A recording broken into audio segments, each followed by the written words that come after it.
Lourdeur là est causée indirectement par les offenses que tu as acceptées dans ton âme, par la tolérance que tu as faite des offenses, par le fait que tu les as justifiées. C'est pourquoi ce sont des ennemis de l'amour. Protégez vos âmes de l'offense parce que l'offense va affecter votre zèle pour Dieu.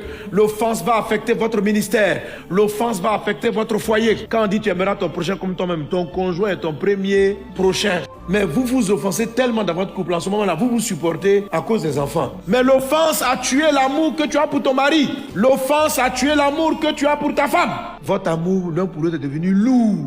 N'acceptons pas d'être offensés. Quand quelque chose t'a fait mal, trouve ça déjà anormal. Vous savez, être offensé, ce n'est pas un péché. C'est pour ça qu'on a de la tolérance. Tu es plus la victime d'un péché d'autrui. Donc le fait qu'on soit des victimes nous amène à tolérer et à accepter. La Bible dit, il y aura beaucoup d'offensés sur la terre. La haine va se développer.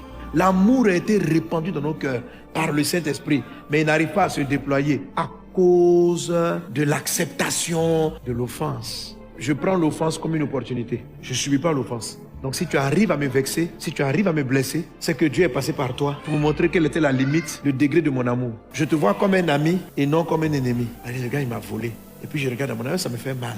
Ça veut dire que le fait qu'il m'ait volé est arrivé à m'offenser.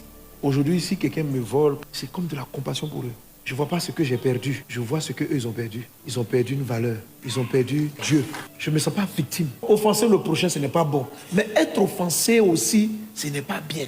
Dès l'instant, j'ai mis ce théorème dans ma tête que être offensé, là, c'est être victime. Et Dieu ne veut pas qu'on soit une victime. Donc j'ai commencé déjà à prendre l'offense comme un tremplin pour mieux faire. Le fait de m'offenser, c'est une tentation. Et je suis convaincu qu'aucune tentation n'est au-dessus de la force que tu m'as donnée. Donc, je peux vaincre cela. Parce que Jésus, il a vaincu des niveaux de trahison. La trahison de Judas était trop forte. Il est parti vendre Jésus, 30 pièces. J'ai rencontré des personnes dans ma marche avec Christ. Ce qui m'aurait énervé les énerve pas. Et j'ai senti en eux beaucoup d'amour. Et j'ai vu que celui qui arrive à vaincre l'offense, il devient libre. Ta vie devient paisible. Quand tu excuses l'offense, tu seras blessé par tes propres enfants, par ton conjoint. Donc chaque jour, tu vas marcher sur des œufs. Comment ne pas être vexé? Toute ta prudence là va te blesser. Et plus tu es offensé, plus ton amour pour Dieu baisse. Or, tu aimes Jésus. Décider que l'offense sera pour vous une opportunité de grandir, c'est un choix.